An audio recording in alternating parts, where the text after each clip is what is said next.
From where I am, it looks different. It feels different. But I ain't in the building. I have someone joining me now who is. And I'll ask him, does it feel different surrounding the Arizona Cardinals? Let's discuss.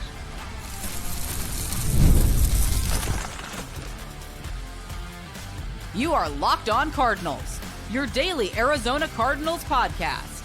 Part of the Locked On Podcast Network, your team every day. Alex Clancy here. Follow me on Twitter, Clancy's Corner. Follow the podcast at Locked On AZ Cards. Thank you for making Locked On Cardinals your first listen, free wherever you get your podcast and on YouTube, part of the Locked On Podcast Network, your team every day. 15 years in sports media, and I've lied to you. 9th year, not 10th, 9th year. Locked On's only been around 9 years. 9th year hosting this show. Feels like 10. 2018 felt like 2 years. So I can kind of take that as time served. Please go to the YouTube channel, search Locked On Arizona Cardinals. Hit the subscribe button, man. Check out the Cardinal Squad show. We did that last night. We're doing Tuesday and Thursday for the foreseeable future. Me, Ben Garcia, Jameel Douglas, have a good time over there talking cards on top of what I do for you every day. Camp is, in full swing. Second day of pads, off day today, so I was able to get my dude in here, Donnie Druin, Sports Illustrated.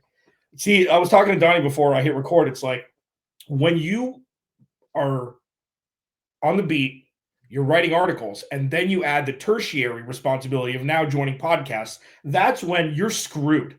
Like, this is what you're doing, period.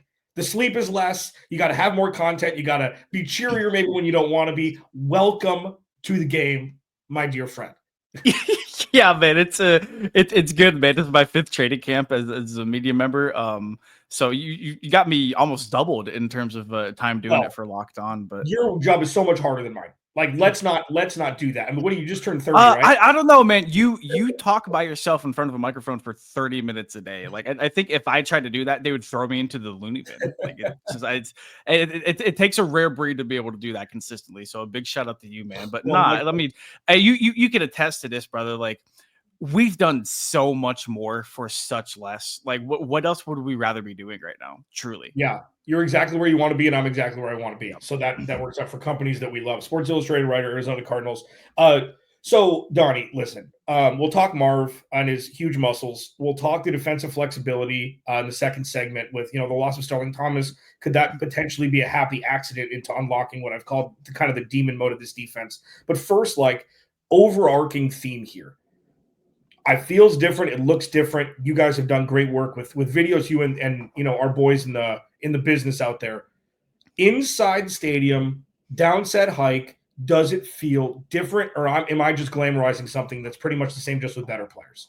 No, it feels different. And it's so funny because the players throughout the offseason, like team activities and the mini camps and stuff, like they've told you, like, hey, it feels different. There's like expectations now. Like, we want to make a postseason push.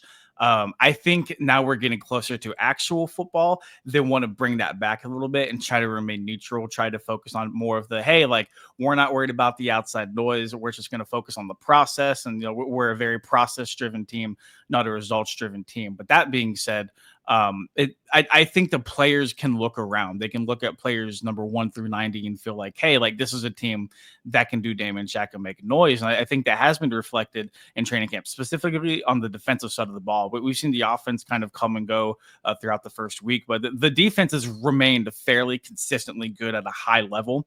And that's exciting. That's factoring in the injuries that we've seen. We haven't seen Walter Nolan or B.J. Ojulari or Bilal Nichols yet. They lost Starling Thomas. We haven't seen Jaden Davis yet.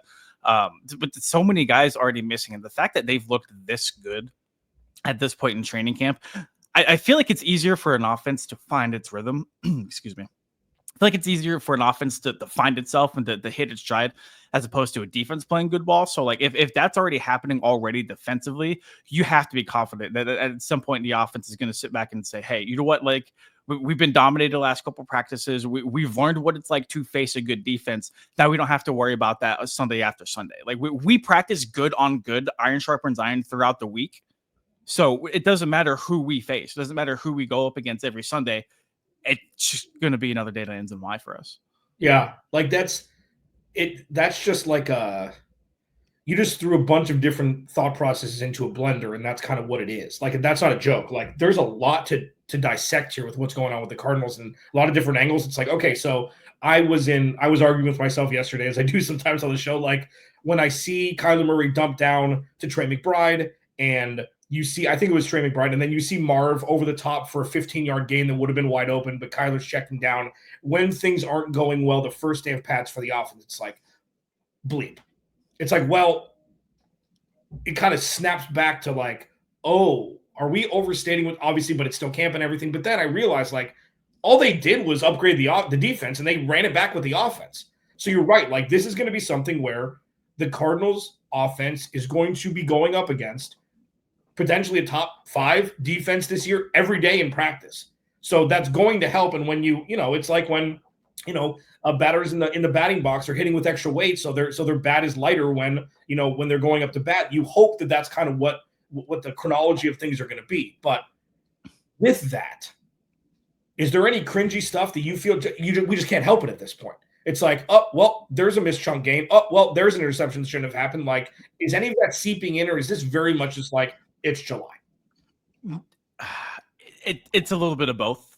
I feel like for me personally, I do think the offense looks a little bit different because we've heard so much from players and coaches about how, like, Jonathan Gannon said earlier in camp that, like, they tore down the playbooks and they built them back up to try to be better for 2025, which isn't anything revolutionary, but I do think that is a sign that, the offense shouldn't be the same as it was last year in the best way possible.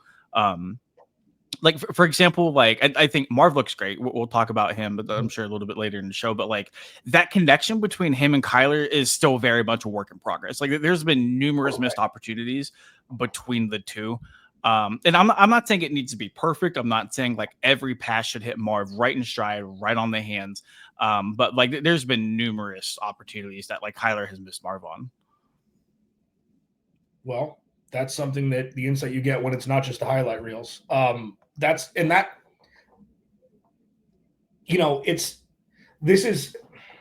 wasn't expecting to say that. This is what I take solace in just for this year. It's like, there's expectations, but there's really not, like, pressure, because say it doesn't work, you're going to have 20 quarterbacks wanting to line up to quarterback this team. And I know that's not fair to talk about before the season even starts. This is camp. It's all brand new. Like, I get it all, but it's like, this roster is going to be fine. It's just a matter of who's going to be the quarterback and who's going to be the offensive coordinator if it's not Drew Petzing and Kyler Murray. I mean, that's safe to say, right? Like, veterans will run from the streets to be a part of this offense after this offseason, after this season. This defense is already there. So it's like, that's what I kind of toggle back and forth, where it's like, there is kind of a safety net now, even though it would be catastrophic and, people could lose jobs. It's like, this roster has never been deeper than it over the last 20 years. This roster hasn't been deeper, at least with future pacing young guys and vets who've already done it. I mean, is that fair? No, I think that's fair. I think that's a good sign of the regime change too. Yeah. Because, for example, whenever starting comments went down, it felt like Steve Keim would have had the biggest free agent veteran corner in the building the following day. But the Cardinals have done such a good job of drafting and developing, where they lose a guy like that who would have been a week 1 starter. I don't know if he would have started the whole year, but he would have been a week 1 starter for Arizona. Mm-hmm. Their ability to trust their own process and to trust your depth and bring on the younger guys. I just think that's such a solid foundation compared to trying to put maybe some expired pieces to the puzzle together like the prior regime would.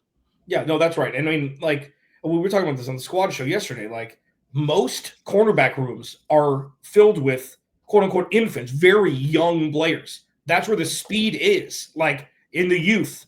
And it's like, just because the Cardinals haven't, the crazy part about this, and I want to ask you about Will Hernandez before we pivot. The Arizona Cardinals, since Budda Baker was drafted in 2017, they haven't had 2 corners worthy of starting at the same time. And that's 8 years. They truly haven't. Could you make an argument Byron Murphy and Marco Wilson as a number 2 guy? Marco Wilson didn't deserve to start? No, absolutely not. But behind Byron, because Marco was fine his rookie year under Byron Murphy, and then Byron left for Minnesota. They threw Marco into the number 1 spot, and then he just got derailed. He was fine, but he's not a bona fide, like, the closest I would have had was Patrick and Byron Murphy his first year, but Patrick Peterson cheated. and he requested a trade 7 times. And then Byron Murphy was statistically the worst corner in football, I think, that year. So, like, there haven't been 2 bona fide corners that Budda Baker's played. Oh, like, sure. So, sure. And that's kind of the shift here. Now, let me ask you, we're going to go long here. Will Hernandez cleared waivers. I think Bo, our buddy Bo, was the one to tweet it out first. I want to give him his credit, which I don't like to do very often, but I have a fiduciary. He gets enough credit already, man. He's chilling. He's chilling. Yeah, he's got the White House posting his Marvin Harrison Jr. video. Like, yeah, he's a pain in the ass. I'll never think otherwise. So Will Hernandez, people are wearing Miho gear. Everybody loves him here. He's going to get looks everywhere. Is there a reason why he's not an Arizona Cardinal in the next week? Isaiah Adams. You think really? This is coming from a guy who the entire offseason, Alex, I'm like, Will Hernandez needs to be back. Miho needs to be back. Like, if we're rolling out a best starting 5 offensive line for the Cardinals, Will Hernandez, since arriving to the desert, has been arguably the most consistent guy in the starting 5. I think he brings that level of consistency and nastiness that you need in the trenches. Yeah. But that's my opinion. I think the Cardinals, as an organization, really want to see what Isaiah Adams can do. Truly. Cool. Truly. Do that with somebody else there. Like, why does it have to I will say that what not a lot of people talk about is the depth on the offensive line and how very scary it is, because if one starter goes down, if it's at tackle, maybe you can plug in Kelvin Beachum and still feel okay about it. But like the interior guys, one of them has to miss a few games. We're in trouble. Yeah, we're in trouble. Well, that's exactly right. So why not Evan Brown played fine last year. Okay, Will Johnson. Like, I'm in the camp. Will Johnson, Isaiah Adams wouldn't have seen the field last year if Will Hernandez was healthy the entire time. I agree. Like, I don't think he's Yalta Furholt in the right guard position. He just set and forget. So for me, I understand that they went completely Looney Tunes bonanza on the defensive side of the ball. I think a lot of it had to do with Will Johnson being there in the second round. It's like, all right, well, let's just shift and overload everything you can. Jordan Birch fell. Cody Simon maybe should have been taken a little higher than where the Cardinals actually took him. But yeah, this is the glaring thing. Like, why in the biggest year to see what Kyler Murray's got, why would you not have the best offensive line possible ahead of him with the most depth possible? I know John Gaines can swing. Like, we haven't seen him play many meaningful snaps. Hayden Conner looks lost from what I've seen and what I've read. Like, there's just at least at center. At least at center, right? Yeah. So it'll be, and like if Yalta Furholt, we're just not going to talk about it. But it's really quick. I think if Furholt goes down, I think they kick Evan Brown to center because Brown played some center for Seattle before coming here. I think they do that, and then they'll plug somebody else at left guard. Yeah, it's not the best situation to be in, but luckily what they did do on the defense is going to work. So it's not like, oh no, the roster got bad and they didn't fix the offensive line. They just made a powerhouse, at least on paper, out of the defense, especially from the comparison to last year. Locked On Cardinals, your team every day. Donnie Druin, Arizona Cardinals writer for Sports Illustrated, joins me. What's the defense going to look like? I don't know, but it's going to be fun as hell. We'll talk about it next. This episode of Locked On Cardinals is brought to you by our friends at Yahoo Fantasy. This is no bologna sandwich here. I was actually just messaging my group chat in my Yahoo Fantasy Dynasty League, and people are trying to take Jonathan Taylor from me. We've been doing it 10 years, and we've used Yahoo Fantasy the entire time. So if your group chat isn't fired up, fire it up. If your draft board's not ready, what the hell are you doing? Yahoo has got you covered for all of it. To celebrate 28 years of fantasy greatness, Yahoo Fantasy is dropping 28 big new features over 28 days, giving you more ways to play, more ways to draft, more ways to win. And it begins August 4th, so less than a week away. Stay tuned to get started by creating or joining Yahoo Fantasy League at yahoofantasy.com/LockedOnNFL. That's yahoofantasy.com/LockedOnNFL. And let's make this fantasy season the best one yet. Woo! I do these live reads so much, Johnny. I got to throw in my flair. A little woo here and there. Little Ric Flair woo, yeah. Who cares? Like I have no filter anymore. I don't swear on the show, but I have no filter otherwise. So please go to the YouTube channel with that. Search Locked On Arizona Cardinals. Hit that subscribe button, man. This is going to be the most fun year I've had sitting in this chair, regardless of what happens. It's just the expectations are higher than they've been since the end of the 2015 season. And stoked. So, Donnie, listen, with that, Starling Thomas tears his ACL. Feel terrible for the kid. He's kind of on the Greg Dortch path of, kind of came out of nowhere, played pretty well a couple years ago, played a lot better last year, and he was ready to take that leap this year and play, a large portion of the snaps on the outside. Not there anymore. The 3 safety packages with Jalen Thompson having some nickel experience with the Cardinals fascinates me if Garrett Williams can play outside. But the question is, do you move the highest rated zone slot corner by Pro Football Focus last year anywhere other than what he's done the last season and a half, even though he played outside in college? I think you keep him exactly where he's at. I think Garrett Williams, and this needs to be taken with context too, because whenever they're running their base 3-4 defense, Garrett Williams is an outside corner. It's going to be Garrett Williams and then whatever mix of Will Johnson or Max Melton they want to throw out there. Whenever they're a nickel, you keep Garrett Williams in the slot. Why he can play in the boundary, he can play safety, he can do everything. Like the Cardinals rave about his versatility. He is one of the best slot corners in the game. So keep one of the best slot corners in the game where he's at. And you trust Max Melton, you trust Will Johnson, you trust the guys behind him to do their job. And you mentioned the 3 safety look. And then the versatility that gives the defense. Jalen Thompson does have slot experience. I do think that can change a little bit of what Nick Rallis is able to do. It like touching on that.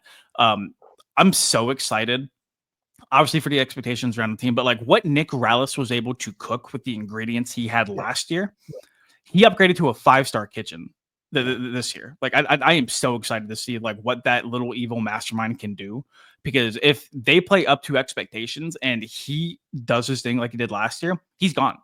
He's going to be head coach next offseason if that defense plays up to par. But steering just back to the whole Garrett Williams things, you keep him in the slot. It is such an easy, okay, we have especially for a position that is so hard to play, so hard to master, so hard to find somebody who can consistently lock it down at the level that Garrett Williams does.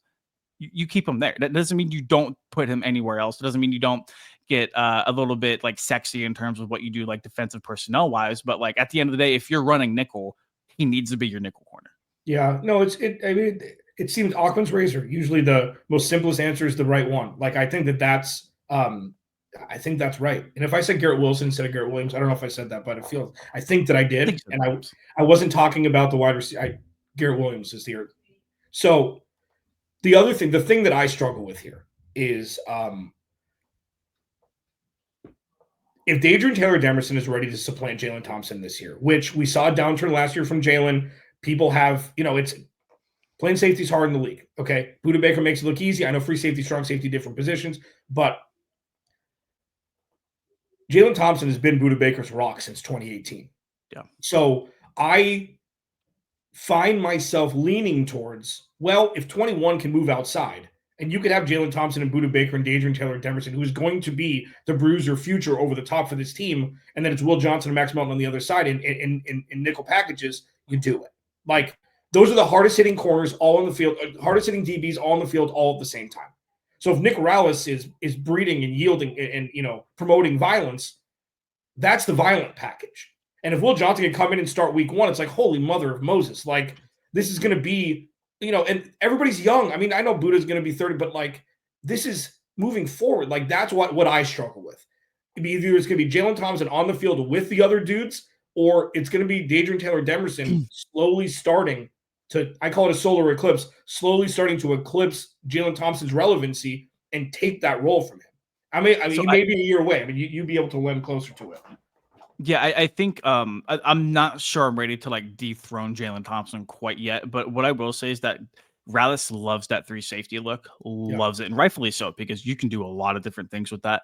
One thing I noticed last year, I'm curious to see how this is going to look this year, but one thing I noticed last year, watching Rabbit's film, was that a lot of the time they found him on the field, he was in a sub linebacker role. He was that money backer, Deion Buchanan kind of player, to where he was that third safety on the field, because that's just the position that he plays, but like he was in the box a lot. Like he played next to Mac Wilson and a lot of those like packages for like nickel and stuff. So I'm curious to see if that happens again, especially with like the other inside linebacker spot next to Mac, not super solidified with like Akeem Davis-Gaither and like Cody Simon. So I'm curious to see if they roll him out like that. But I just think you have so many different tools and weapons whenever it comes to that safety room, on top of the talented cornerback room, on top of the talented front seven that you have in front of you. Like it almost feels like there's just no conceivable way it can go wrong. Yeah. Right. It's just, it's too loaded not to work. Yeah. And you just checked off the next question I was going to ask about. Like, they could Jimmy Johnson the hell out of this and move one of the safeties down to play backer and just play with just massive speed. Like the amount of speed that they would have if, like, what they tried to do with Isaiah Simmons, like David Taylor Davis's body just works better for him. He's more of a Druin James than Isaiah Simmons, and I think it could definitely work. Now we're going to go so long here. I don't care. Like the other, like the flexibility up front, I think is, and correct me if I'm wrong, is like Darius Robinson can play both. The pass rush is struggling on the outside. I know he's put on a bunch of cake this offseason, but like the dude, like for every Darius, you'll know this. Like my flashbulb memory of his rookie year it was early in one of the games that he played, and he was lining up over the left tackle, and he had his right arm in the chest of the left tackle and his left arm in the chest of the left guard, and he was just pushing both of them back simultaneously. And I'm like, okay, where is he going to be most effective if he's able to play both with all of the beef they now have up front? I think you don't box a guy in like that. You really don't. And I think it's going to be so matchup dependent and like what the offense is doing on like a weekly basis. But like, I think that's why you drafted Darius Robinson as a first round pick, because he's able to play 3-tech. He's able to play 5-tech. If you absolutely need him to, yeah, you can probably line him up as an edge rusher and get him going from there. But like he's so quick off the ball. He's so powerful. Like his pass rush does need a little bit of work in terms of like hand placement and like usage and stuff. But like just raw talent, raw strength. Like he's a game wrecker. He really is. We saw that last training camp. We saw it in the little bits of preseason that he played last year before he got hurt. We're seeing it again this training camp. Like the difference between good and great is great consistently produces over and over and over and over again. We have yet to see Darius Robinson produce, but he has been great when healthy over and over again now consecutive years. So I'm so curious to see how that can be parlayed into actual football and an actual NFL field, not just preseason, not just training camp, but like if you're looking for the early signs, if you're looking for boxes to check off, Darius Robinson is checking them off one by one. Yeah, and it's funny because we're going to talk about Marv here in a sec. Those guys have both had the same offseason. Maybe not their best rookie campaign. Marv obviously produced more, but I'm in the camp that Marv is not embarrassed by how he played, but kind of surprised that he didn't do better. Like, that was the worst version of a good rookie season we saw from Marv last year. That was the worst it could have been. And Kyler has something to do with that. Petzing does. I mean, being a third option in a run first offense is tough as a rookie, especially number 4 overall. But both of them have been quiet. They put on weight. They've done every little step necessary to be prepared for an absolute bombshell burst in year 2. And I think it's evident where obviously it's offense and defense, so it doesn't exactly look the same, but they're quiet assassins, and they're both looking like they're trending towards having a much better second year than they did first. So let's pivot to Marv here. You already alluded to this there. It may not all be rainbows and butterflies as we've seen from the clips, but we'll discuss it more next. Donnie Druin, Arizona Cardinals writer. Man, my throat hurts. Sports Illustrated. I'm talking a lot today, dude. We'll be right back. This episode of Locked On Cardinals is brought to you by our friends over at 5 Hour Energy. Time to fuel up and turn it up with 5 Hour Energy Transfusion. It brings the bold grape, ginger, and lime flavor of your favorite golf drink minus the alcohol into a quick, energizing shot, whether you're sinking birdies or just making memories with friends. This one's a hole-in-one for your energy game. And listen, it tastes really good. So let's be honest, some days on the course, on or off it, you just need that extra boost to stay sharp and energized. Like for me, in my younger days, I used to have a breakfast beer when I played golf in my early 20s. But now that I'm 41, I do the coffee route. And this is a great, thing to supplant coffee with 5 Hour Energy Transfusion. Golf is all about good times with good people and good flavors, of course. And the grape ginger lime flavor gives you the best parts of your clubhouse go-to without chasing down the beverage cart. If you go to 5hourenergy.com today, that is the number 5hourenergy.com. You can use my promo code LOCKEDONGOLF to receive 20% off your order. This offer is only valid until September 30th. On one order, cannot be used with other promotions. The code is not good on subscription orders, and whether you're meeting up with friends or trying 18 holes or even 36, get the energizing boost you need to power through. Order transfusion-flavored 5-hour energy shots today.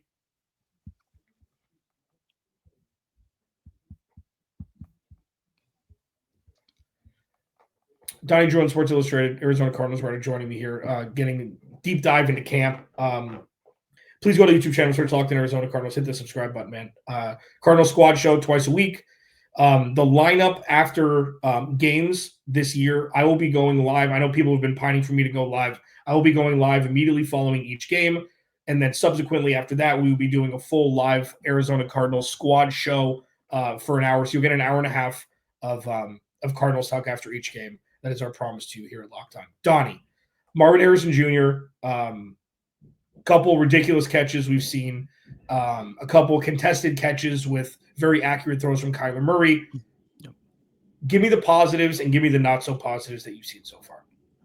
Positive that Marvin Harrison Jr. looks like everybody thought he would. He looks like the son of an NFL Hall of Famer. He looks like somebody who saw how last year went and said that's not going to happen again. Mm-hmm. So I'm going to learn.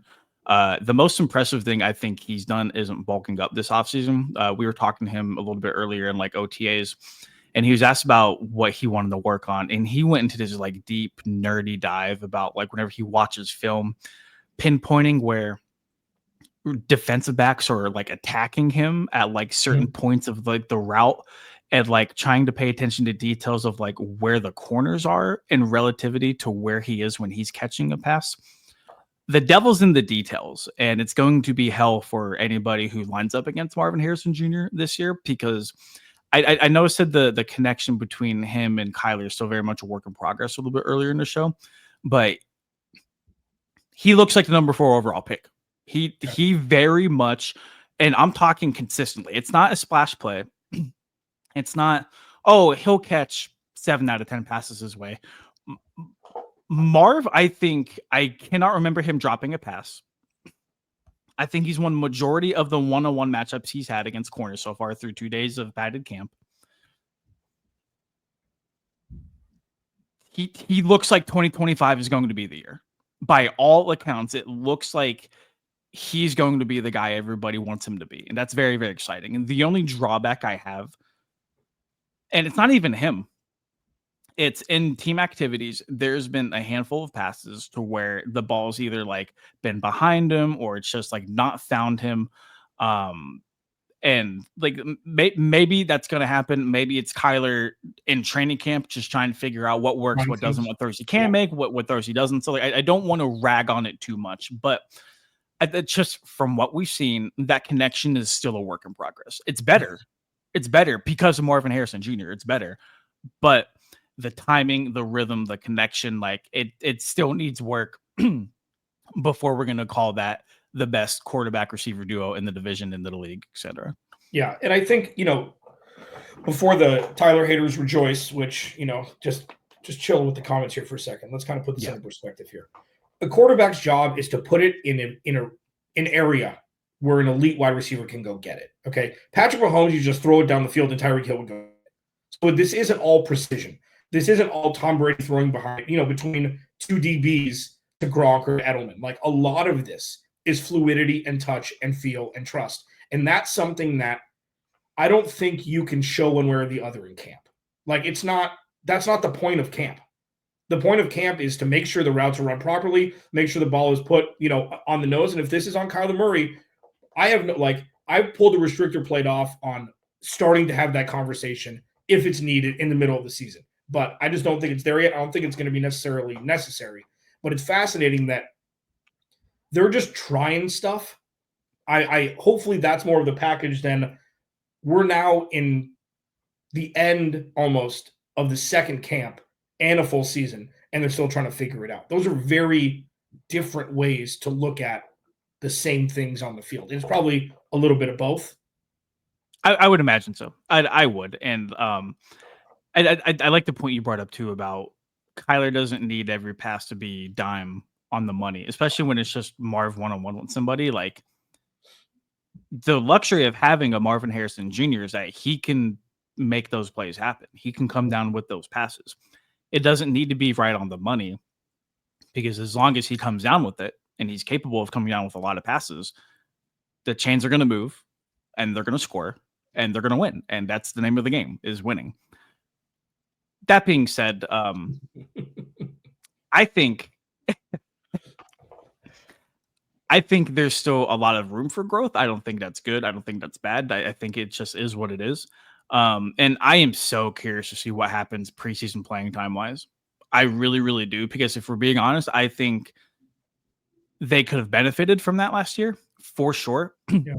I don't think it's going to be as prominent this year, because Marv does have the full years of experience under his belt now, and they're not going to throw him to the Wolves week 1 at Buffalo when he's being double teamed and he's like, I have no idea what I'm doing.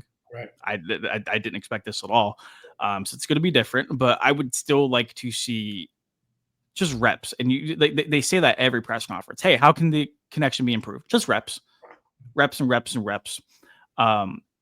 can only benefit you so much during facing your own team in training camp. Right. They'll have the joint practice against the Broncos.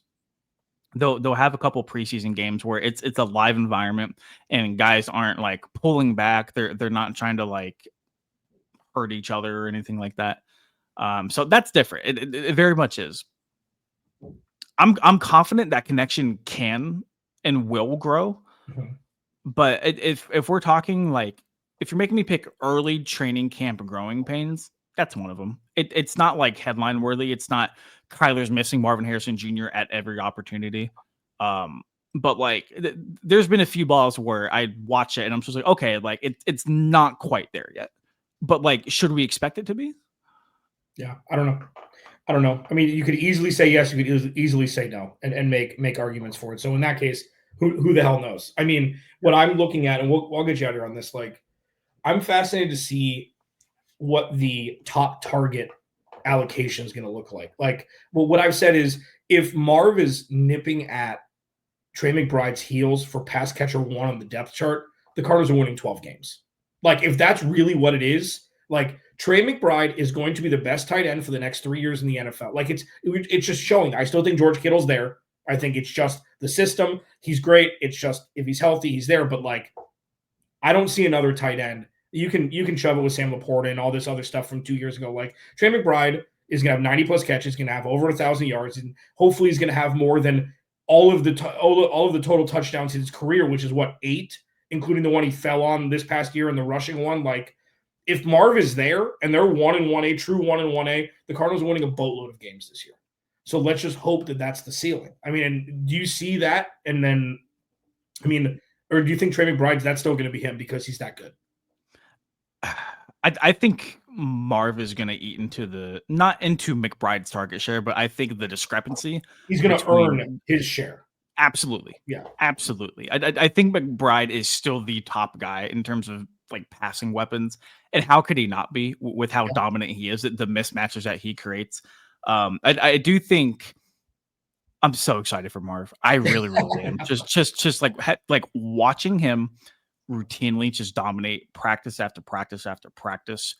I like that sophomore surge is going to be notable. Like, the revolution will be televised, like it's going to happen, and I am all the way here for it. So I'm not sure I'm ready to crown Marv as like the like heir apparent to like dethrone Trey. I still think it's going to be Trey, but like, I think the gap is going to be very, very smaller compared to last year. Oh yeah. Tell people where they can find you. Yeah, at Donnie Druin on Twitter. You can follow our work at si.com/NFL/Cardinals and find me on the sidelines at training camp. Hell yeah, bro. Do it for me, man. I'm going to be in my office here. I love that. I love smart dudes on the beat, taking great video, great content, great writing. Really, I love Tyler Drake too, man. Sorry? So I love Tyler Drake too, man. I don't know why you brought him up. But... Oh, Jesus. Donnie Donuts, everybody. Alex Clancy, Locked On Cardinals. Remember, without you, there is no me. I'll talk to you tomorrow.